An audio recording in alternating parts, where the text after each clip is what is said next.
If I was you, I would actually wait for the black version to come out, because the Stormtrooper is quite expensive, but the black version is going to save you some money.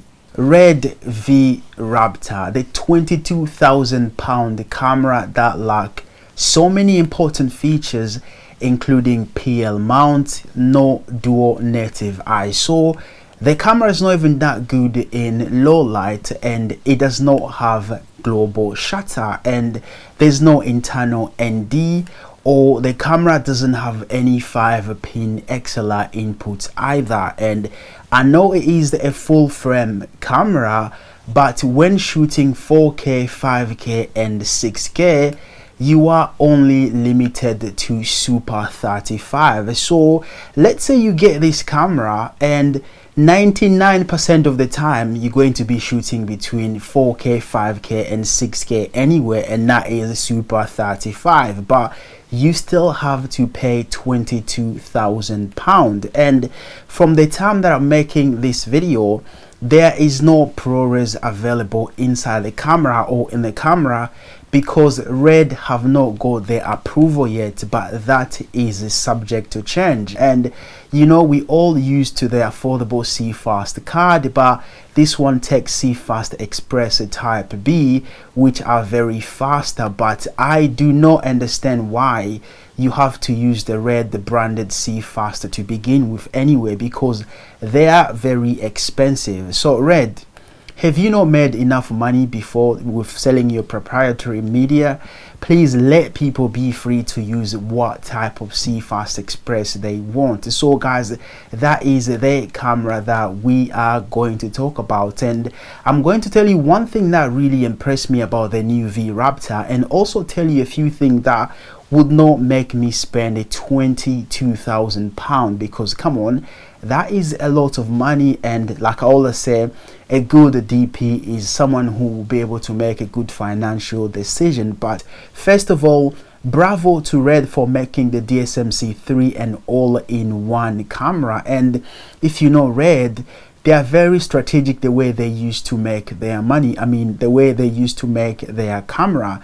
They sell you the brand and then sell you the lens mount and then the battery module, and the list goes on and on. But with the new RED V Raptor, you have an all-in-one design. And the best thing I do like about this, which is actually one of my favorites, because they have adapted the iris screen, button and side menu system. And for big time cinematographer, they will feel at home using this camera, because this is actually a universal function interface that are used by other brands such as Sony, Canon, Panavision and Kinefinity and other manufacturers. Something that I've noticed is that RED have taken all the criticism they did get from when they was making the Komodo and decided, listen, we need to put this in a new V Raptor. And I also believe that the V Raptor is going to ship way faster than the Komodo, because when RED was making the Komodo, they was actually experimenting to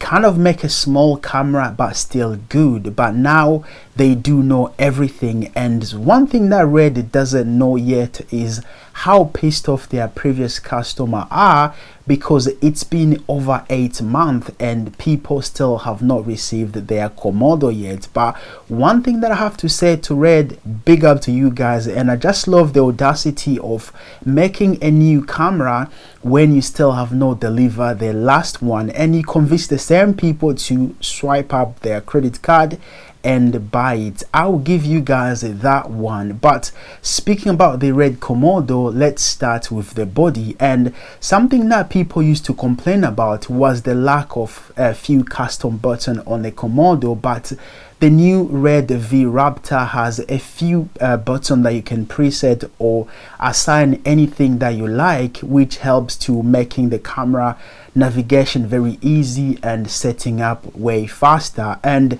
I was also impressed by the RED Komodo wireless control that they have immigrated to the DSMC 3, which give you another option to control and view your clips, using your phone or your tablet. Also, this is the first RED cinema camera with autofocus. This is actually good for people who just want to tap and focus in the middle, so I guess that's really good. But people don't really care, or big time cinematographer, because they do have their own focus puller. And I know a lot of people are going crazy about this camera, and to me, the big selling point of this camera is the high frame rate. And for RED fanboys, it is the high frame rate, also the 17 plus stops of dynamic range. And if you remember, I say something in my last video that camera that have rolling shutter tend to suffer for dynamic range. So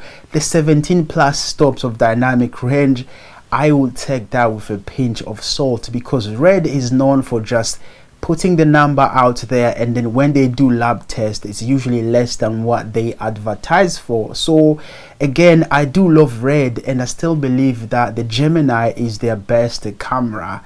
Let me know in a comment if you believe or if you agree the same. But seriously guys, tell me something that you like about the new V Raptor. In fact, comment below and tell me. But I bet a lot of you guys are going to say the same thing, which is the high frame rate. And listen, you don't buy this camera for doing high frame rate anyway, so comment below and I am curious to know. Guys, tell me if I'm the only one who's thinking about this. So the vent on top of the camera and the vent on the AC side, they are very good and very well designed, but I feel like it's going to be a bit trickier when you want to mount the camera on a gimbal such as the Movi Pro or the DJI Ronin 2, because AC accessories, they are going to stop the camera from breathing. But I guess we have to wait and see how people are rigging the camera, or trying to come up with more ways of rigging the camera without blocking the vent on the AC side. And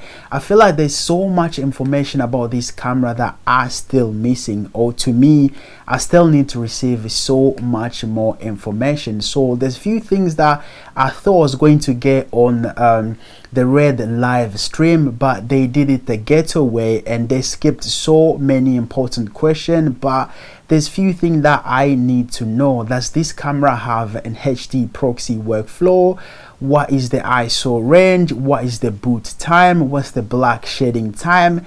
Is the Stormtrooper going to be the same price as the black version, or when is the black version is coming out? And there's just so much more that I need to know. And also for people that purchased the RED Monstro 1, 2 or 3 months ago for £55,000 or $55,000, I know how you guys feel and you played yourself, but the new camera is actually better and it does more, and it's also an all-in-one, so it's very easy to rig out. I have to say this camera is not really a game changer in my opinion, because the number of Ks doesn't determine what makes a good camera. And one thing I've noticed is that the Panavision Millennium DXL2 has the same size sensor as the RED V Raptor, but obviously the RED V Raptor has more dynamic range than the Panavision Millennium DXL2. So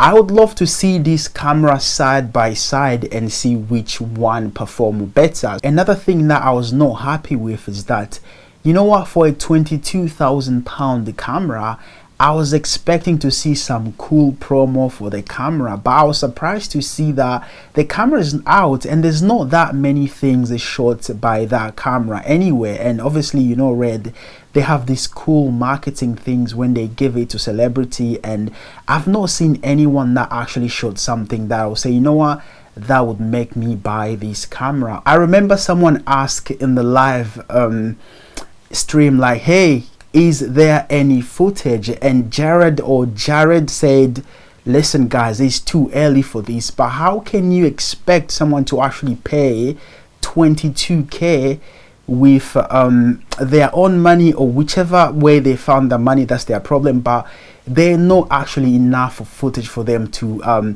see how great this camera is. So again, The best thing I do like about this release is that so many other RED cameras have gone down in price, so that is very good for someone who's actually looking to buy a RED camera. And another thing that you need to know, that you might need to wait a little bit because the Stormtrooper might be expensive, but the black version is the camera that you need to wait for because it might actually be less expensive. So guys, that is all for today. If you like this video, give it a like and subscribe if you want. Stay safe and stay creative.